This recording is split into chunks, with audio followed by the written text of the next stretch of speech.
എല്ലാവർക്കും നമ്മുടെ പുതിയ വീഡിയോയിലേക്ക് സ്വാഗതം. ഇന്നത്തെ നമ്മുടെ റെസിപ്പി ഈ ഒരു ചൂട് സമയത്തൊക്കെ നമുക്ക് വീട്ടിൽ തന്നെ എളുപ്പത്തിൽ തയ്യാറാക്കിയിട്ട് എടുക്കാൻ പറ്റുന്ന ഒരു സേമിയ കസ്റ്റാർഡ് ആണ്.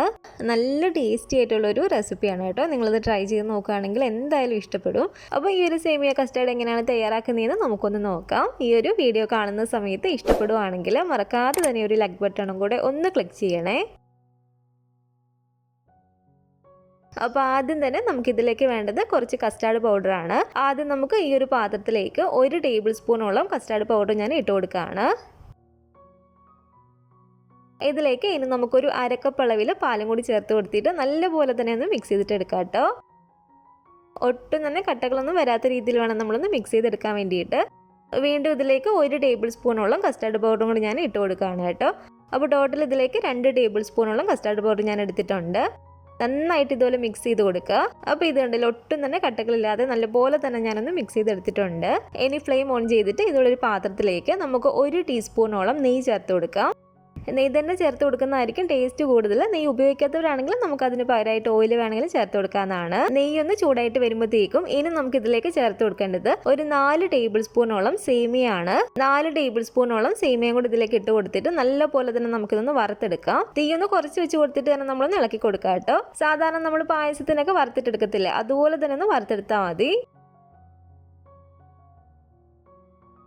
അപ്പോൾ നന്നായിട്ട് ഇളക്കി കൊടുത്തിട്ട് ഇതിപ്പോൾ കണ്ടില്ല, ഈ ഒരു കളറായി നമുക്ക് കിട്ടിയിട്ടുണ്ട്. ഇതിവിടെ ഫ്രൈ ആയി കിട്ടിയിട്ടുണ്ട് കേട്ടോ. ഇതുപോലെ ഒന്ന് ആയി വരുമ്പോഴത്തേക്കും നമുക്ക് ഫ്ലെയിം അങ്ങ് ഓഫ് ചെയ്ത് കൊടുത്തേക്കാം. ഇതിൽ ഒരുപാടങ്ങ് ഡാർക്ക് കളറായിട്ട് പോകരുത്. ഇനി ഈ ഒരു പാത്രത്തിലേക്ക് ഞാനൊരു 3 കപ്പ് അളവിൽ പാൽ ഒഴിച്ചു കൊടുക്കുകയാണ്. 250 ml കപ്പാണ് കേട്ടോ ഇത്. 250 ml ഈ ഒരു കപ്പിൽ ഒരു 3 കപ്പ് അളവിൽ പാൽ നമുക്കിതിലേക്ക് ഒഴിച്ചു കൊടുക്കാം. അളവ് കപ്പില്ലെങ്കിൽ സാധാ വലിപ്പമുള്ള ഒരു ഗ്ലാസ്സിൽ നമ്മൾ ഒരു 3 ഗ്ലാസ് പാൽ ഇതുപോലെ ഒഴിച്ചു കൊടുത്താൽ മതി. ഇത് ഫുൾ ഫാറ്റ് പാലായതുകൊണ്ട് തന്നെ 3ാമത്തെ കപ്പിൽ ഞാനൊരു അരക്കപ്പോളം വെള്ളം കൂടി ചേർത്ത് മിക്സ് ചെയ്തിട്ടാണ് കേട്ടോ ഒഴിച്ചു കൊടുത്തിരിക്കുന്നത്. അപ്പോൾ ഏകദേശം ഒരു 750 ml പാൽ ഞാൻ ഇതിലേക്ക് ഒഴിച്ചു കൊടുത്തിട്ടുണ്ട്. ഇനി ഈ ഒരു പാൽ നമുക്ക് നന്നായിട്ട് തന്നെ ചൂടാക്കിയിട്ട് എടുക്കാം കേട്ടോ. അപ്പോൾ നന്നായിട്ട് ഇളക്കി കൊടുത്ത് പാൽ ഇതുപോലെ ഒന്ന് ചൂടായിട്ട് വരുമ്പോഴത്തേക്കുമാണ് നമ്മൾ നേരത്തെ ഫ്രൈ ചെയ്ത് വെച്ചിരിക്കുന്ന ഒരു സേമിയ ഇട്ട് കൊടുക്കേണ്ടത്.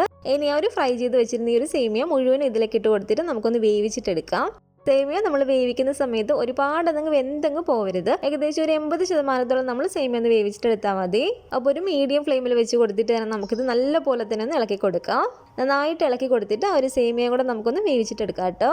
പാടയൊന്നും കെട്ടാതിരിക്കാൻ വേണ്ടിയിട്ട് ഇതുപോലെ കൈവിടാതെ നല്ല പോലെ തന്നെ നമ്മളൊന്ന് ഇളക്കി കൊടുക്കുക.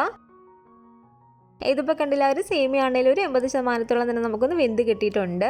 ഇനി നമുക്കിതിലേക്ക് ചേർത്ത് കൊടുക്കേണ്ടത് മധുരത്തിന് ആവശ്യമായിട്ടുള്ള കണ്ടൻസ്ഡ് മിൽക്കോ അല്ലെങ്കിൽ പഞ്ചസാരയാണ്.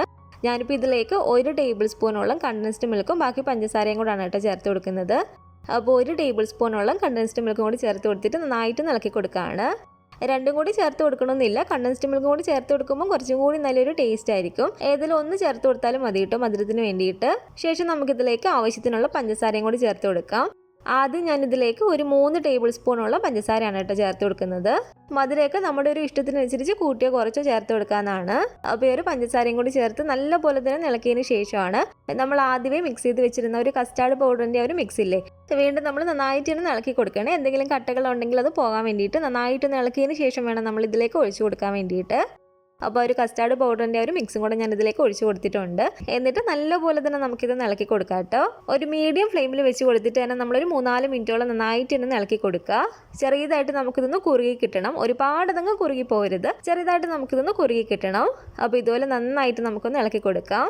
ഇനി ഇതിലേക്ക് കുറച്ചും കൂടി ഇതിനൊരു യെല്ലോ കളർ കിട്ടാൻ വേണ്ടിയിട്ട് ഒരു 2 നുള്ളു മാത്രം ഞാൻ ഇതിലേക്ക് മഞ്ഞൾപ്പൊടി ചേർത്ത് കൊടുക്കുകയാണ്. മഞ്ഞൾപ്പൊടി നമ്മളൊരു 2 നുള്ളു ഇതിലേക്ക് ചേർത്ത് കൊടുത്തു എന്ന് കരുതിയിട്ട് മഞ്ഞൾപ്പൊടിയുടെ ഒരു കുത്തലൊന്നും ഉണ്ടാവത്തില്ല. അപ്പോൾ ഫുഡ് കളർ വേണമെങ്കിൽ അത് വേണമെങ്കിൽ ചേർത്ത് കൊടുക്കാം. പക്ഷേ അതിൻ്റെ ആവശ്യമില്ല. നമുക്കൊരു 2 നുള്ളു മഞ്ഞൾപ്പൊടി ഇതുപോലെ ചേർത്ത് കൊടുത്താൽ മതി. ഇതുപോലെ മിക്സ് ചെയ്യുമ്പോൾ കസ്റ്റാർഡ് പൗഡറിന് അത്യാവശ്യം കളർ ഉള്ളതാണെങ്കിൽ ഇതുപോലെ ചേർത്ത് കൊടുക്കേണ്ട ആവശ്യമില്ല. മധുരം നോക്കിയതിന് ശേഷം വീണ്ടും ഇതിലേക്ക് ഒരു 2 ടേബിൾ സ്പൂൺ പഞ്ചസാരയും കൂടെ ഞാൻ ഇട്ട് കൊടുത്തിട്ടുണ്ട്. ഇതുപോലെ കൈവിടാതെ നല്ല പോലെ തന്നെ ഇളക്കി കൊടുക്കുക. ചെറിയതായിട്ട് നമുക്കിതൊന്ന് കുറുകി കിട്ടണം. ഇതിപ്പോൾ കണ്ടില്ല, ഈ ഒരു പരുവത്തിന് നമുക്കൊന്ന് കുറുകി കിട്ടണം കേട്ടോ. ഇതിൽ ഒരുപാടങ്ങ് കുറുകി അങ്ങ് പോകരുത്. കാരണം നമ്മളിത് ചൂടാറാൻ വേണ്ടി വെക്കുന്ന ഒരു സമയത്ത് കുറച്ചും കൂടി നമുക്കിതൊന്ന് കുറുകി കിട്ടുന്നതായിരിക്കും. അപ്പോൾ ഇതുപോലെ ഒന്ന് കുറുകി വരുമ്പോഴത്തേക്കും നമ്മൾ ഫ്ലെയിം അങ്ങ് ഓഫ് ചെയ്ത് കൊടുത്തേക്കുക. ഇനി ഇതിൻ്റെ ചൂടൊക്കെ നന്നായിട്ടൊന്ന് ആറി തണുത്ത് വരാൻ വേണ്ടിയിട്ട് നമുക്ക് ഇതുപോലൊരു പാത്രത്തിലേക്ക് ഇത് ഒഴിച്ചു കൊടുക്കാം. ഇനി ഇത് നല്ലപോലെ തന്നെ ചൂടൊക്കെ ആറി തണുത്ത് വരട്ടെ. അപ്പോൾ ഇതിവിടെ നല്ലപോലെ തന്നെ അതിൻ്റെ ചൂടൊക്കെ ആറി തണുത്ത് വന്നിട്ടുണ്ട്.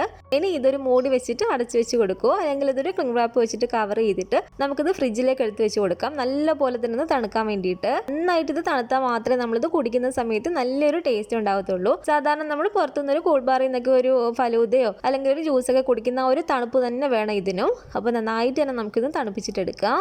അപ്പോൾ ഇതുപോലെ തന്നെ കവർ ചെയ്തിട്ട് നമുക്ക് ഫ്രിഡ്ജിലേക്ക് ഇത് എടുത്ത് വെച്ച് കൊടുക്കാം കേട്ടോ.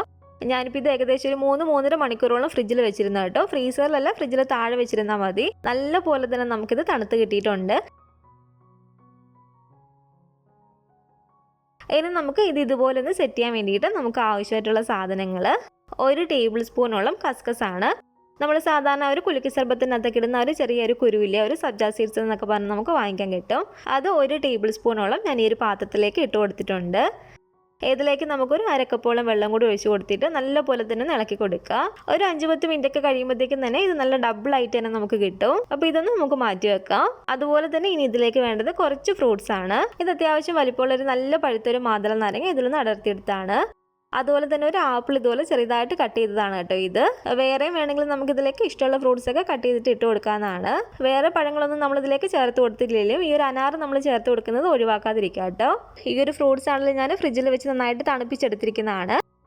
അതുപോലെ തന്നെ നമുക്കിതിലേക്ക് ഇഷ്ടമുള്ള നട്ട്സ് വേണമെങ്കിൽ എടുക്കാവുന്നതാണ്. ഞാനിപ്പോൾ ഇതിലേക്ക് കുറച്ച് കാഷ്നട്ടും പിസ്തയും ബദാമും ഒക്കെ ഇതുപോലെ ചെറുതായിട്ടൊന്ന് കട്ട് ചെയ്തെടുത്തിട്ടുണ്ട്. നമുക്ക് ഇഷ്ടമുള്ള ഏത് നട്ട്സ് വേണമെങ്കിലും ചേർത്ത് കൊടുക്കാവുന്നതാണ് കേട്ടോ. നിലക്കടലൊക്കെ ആണെങ്കിലും നമുക്കിതിലേക്ക് ചേർത്ത് കൊടുക്കാവുന്നതാണ്. അപ്പോൾ ഒരു സബ്ജ സീഡ്സ് ഇതുപോലെ നല്ല ഡബിൾ ആയിട്ട് തന്നെ നമുക്ക് കിട്ടിയിട്ടുണ്ട്. ഇനി നമ്മളിത് ഏത് ഗ്ലാസ്സിലാണ് സെറ്റ് ചെയ്യുന്നത് ആ ഒരു ഗ്ലാസ്സിലേക്ക് ഒരു 1.5 ടേബിൾ സ്പൂണോളം ആദ്യം തന്നെ ഇതുപോലെ ഒരു കസ്കസ് ഇട്ട് കൊടുക്കാം. അതിനുശേഷം ഒരു 2 ടേബിൾ സ്പൂണോളം ഒരു മാതള നാരങ്ങയും കൂടെ നമുക്ക് ഇട്ട് കൊടുക്കാം കേട്ടോ. ഇതിൻ്റെ മുകളിലായിട്ട് നമ്മൾ ഒരു കട്ട് ചെയ്ത് വെച്ചിരിക്കുന്ന ആപ്പിൾ ഒന്ന് ഇട്ട് കൊടുക്കുകയാണ് കേട്ടോ. ആപ്പിളും കൂടി ഇട്ട് കൊടുത്തതിന് ശേഷം നമ്മുടെ ഒരു കസ്റ്റാർഡ് പൗഡറിൻ്റെ ഒരു സേമിയയുടെ ഒക്കെ ഒരു മിക്സ് ഇതിലേക്ക് ഒഴിച്ചു കൊടുക്കാം. ഇതുപോലെ ഒന്ന് ഒഴിച്ചു കൊടുത്തതിന് ശേഷം വീണ്ടും ഇതിൻ്റെ മുകളിലേക്ക് ഞാൻ ഒരു മാതള നാരങ്ങ ഒരു 2 ടേബിൾ സ്പൂണോളം ഇട്ട് കൊടുക്കുകയാണ്. ഈ ഒരു ഗ്ലാസ്സിലേക്കും അതുപോലെ തന്നെ നമുക്കൊന്ന് ഒഴിച്ചു കൊടുക്കാം. ഇനി ഒരു ആപ്പിൾ കട്ട് ചെയ്തതും നമ്മൾ എടുത്ത് വെച്ചിരിക്കുന്ന ഒരു നട്ട്സ് ഓരോ ടീസ്പൂൺ വെച്ച് ഇതിലേക്ക് നമുക്ക് ഇട്ട് കൊടുക്കാം. 1 ടീസ്പൂണോളം വീണ്ടും ഇതിലേക്ക് ഒരു കസ്കസും കൂടെ നമുക്ക് ഇട്ട് കൊടുക്കാം. വീണ്ടും ഇതിൻ്റെ മുകളിലേക്ക് നമുക്ക് ഒരു കസ്റ്റാർഡിൻ്റെ സേമിയയുടെ ഒക്കെ ഒരു മിക്സ് ഒഴിച്ചു കൊടുക്കാം കേട്ടോ. ഇതുപോലെ ഒഴിച്ചു കൊടുത്തതിന് ശേഷം ഒരു സ്കൂപ്പ് വാനില ഐസ്ക്രീമും കൂടെ നമുക്ക് ഇതിൻ്റെ മുകളിലേക്ക് വെച്ച് കൊടുക്കാം. അതിൻ്റെ ഒരു മുകൾ ഭാഗമൊക്കെ കാണാൻ കുറച്ചും കൂടി ഒരു ഭംഗിക്ക് വേണ്ടിയിട്ട് ആ ഒരു നട്ട്സ് മാതള നാരങ്ങയൊക്കെ നമുക്ക് ഇതുപോലെ കുറച്ചിട്ട് കൊടുത്തിട്ടൊന്ന് ഡെക്കറേറ്റ് ചെയ്തിട്ട് എടുക്കാം. അപ്പോൾ ഇത്രയേ ഉള്ളൂ കേട്ടോ. നല്ല ടേസ്റ്റി ആയിട്ടുള്ള നമ്മുടെ ഒരു സേമിയ കസ്റ്റാർഡ് ഫലൂദ ഇവിടെ റെഡി ആയിട്ടുണ്ട്. ഇതുവരെയായിട്ട് നിങ്ങളിത് ട്രൈ ചെയ്ത് നോക്കിയിട്ടില്ലെങ്കിൽ തീർച്ചയായിട്ടും ഒരു തവണയെങ്കിലും ഉണ്ടാക്കി നോക്കണം കേട്ടോ. അത്ര ടേസ്റ്റി ആയിട്ടുള്ള ഒരു റെസിപ്പിയാണ്. വളരെ എളുപ്പത്തിൽ തന്നെ നമുക്കിത് വീട്ടിൽ ചെയ്തിട്ടെടുക്കാവുന്നേ ഉള്ളൂ. അപ്പോൾ ഒരു തവണയെങ്കിലും ഉണ്ടാക്കി നോക്കുക. അപ്പോൾ നിങ്ങളിത് ഉണ്ടാക്കി നോക്കുകയാണെങ്കിലും ഉണ്ടാക്കിയിട്ട് നിങ്ങളുടെ അഭിപ്രായങ്ങളൊക്കെ മറക്കാതെ തന്നെ നമ്മുടെ കമൻറ്റ് ബോക്സിൽ വന്നറിയിക്കണേ. അതുപോലെ തന്നെ നമ്മുടെ ഈ ഒരു വീഡിയോ ഇഷ്ടപ്പെട്ടെങ്കിലും മറക്കാതെ തന്നെ ഒരു ലൈക്ക് ബട്ടണും കൂടെ ഒന്ന് ക്ലിക്ക് ചെയ്യുക. നിങ്ങളുടെ അഭിപ്രായങ്ങളൊക്കെ കമൻറ്റ് ചെയ്യുകയും ഫാമിലിയും ഫ്രണ്ട്സൊക്കെ ആയിട്ട് നമ്മുടെ ഈ ഒരു വീഡിയോ ഒന്ന് ഷെയർ ചെയ്ത് കൊടുക്കണേ. അതുപോലെ പുതിയതായിട്ട് നമ്മുടെ ചാനൽ ആരെങ്കിലും കാണുന്നുണ്ടെങ്കിൽ ഇതുവരെയായിട്ട് നമ്മുടെ ഈ ഒരു ചാനൽ സബ്സ്ക്രൈബ് ചെയ്തിട്ടില്ലെങ്കിലും താഴെ കാണുന്ന റെഡ് സബ്സ്ക്രൈബ് ബട്ടണും കൂടെ ഒന്ന് പ്രസ് ചെയ്ത് സപ്പോർട്ട് ചെയ്യണേ. കൂട്ടത്തിലെ കാണുന്ന ബെല്ലൈക്കണും കൂടെ ഒന്ന് ക്ലിക്ക് ചെയ്യുകയാണെങ്കിൽ ഞാൻ പുതിയ റെസിപ്പികളൊക്കെ ഇടുന്ന സമയത്ത് നിങ്ങൾക്ക് അതിൻ്റെ നോട്ടിഫിക്കേഷൻ കിട്ടുന്നതായിരിക്കും. ഇൻഷാ അല്ലാഹ് വീണ്ടും നമുക്ക് ഇതുപോലെ നല്ലൊരു റെസിപ്പി ആയിട്ട് കാണാം.